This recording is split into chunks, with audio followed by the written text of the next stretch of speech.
sudah jatuh tertimpa tangga. Pepatah ini cocok untuk menggambarkan kondisi AKBP Bintoro saat ini. Setelah dipecat di sidang Komisi Kode Etik atau KKEP Polri, kini dirinya harus menghadapi masalah lain yakni tuntutan pidana.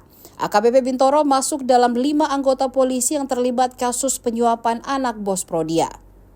3 dari 5 polisi dijatuhi sanksi pemberhentian tidak hormat alias dipecat. Ketiganya adalah AKBP Bintoro, AKP Ahmad Zakaria, dan AKP Mariana. Sementara itu, 2 lainnya AKBP Gogo Galesung dan Ibda Novian Dimas disanksi demosi selama 8 tahun dan penempatan khusus atau patsus selama 20 hari sejak putusan dibacakan pada Jumat 7 Februari 2025. Anggota Kompolnas Hoirul Anam mengatakan kasus penyuapan ini tidak berhenti pada sanksi etik. Kelima orang tersebut juga akan diusut secara pidana. Katanya, pihaknya yang akan merasa dirugikan terkait kasus penyuapan ini sudah membuat aduan masyarakat atau Dumas. Hoirul Anam menyebut saat ini penyidik kepolisian sudah memproses Dumas tersebut.